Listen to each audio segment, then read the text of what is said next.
তুমি কি জানো, গ্রামের কিছু জায়গা থাকে যেখানে দিনের বেলা কিছুই নেই, কিন্তু রাত হলেই সেই জায়গাগুলো জেগে ওঠে। এই গল্পটা আমার নিজের গ্রামের। আজও কেউ ওই জায়গার নাম নেয় না। আমাদের গ্রামের নাম চাঁদপুর পাড়া। চারিদিকে ধানক্ষেত, পুকুর, আর গ্রামের একদম শেষে একটা পুরনো বাঁশবন। দিনের বেলা সবাই দেখে, কিন্তু রাত হলে ওদিকে কেউ যায় না। কারণ রাত 3টের পরে ওখান থেকে হাঁটার শব্দ আসে, কিন্তু কাউকে দেখা যায় না। গ্রামের একজন বুড়ো ছিল, মাধব কাকু।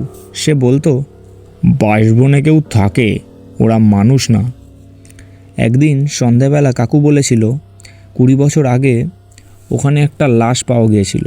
মানুষটা মুখটা বাঁশের দিকেই ঘোরানো। তারপর থেকে প্রতি অমাবস্যায় ওই বাঁশবনে একজন করে ডাক শোনা যেত।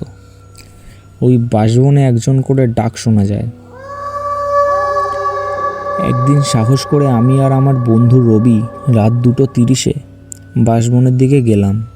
চারপাশে নিঃশব্দতা, শুধু ঝিঝি পোকার আওয়াজ।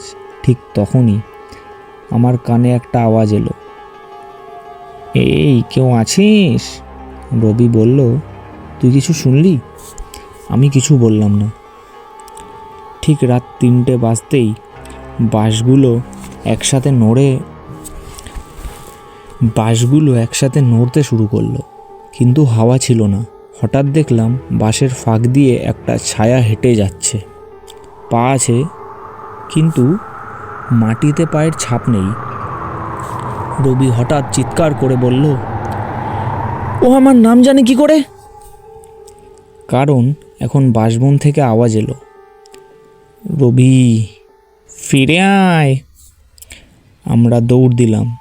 পেছন থেকে তখন আওয়াজ, থাম, তুই আমাদেরই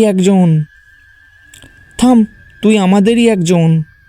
আমি পেছনে তাকালাম, আর যেটা দেখলাম আজও চোখ বন্ধ করলে দেখি।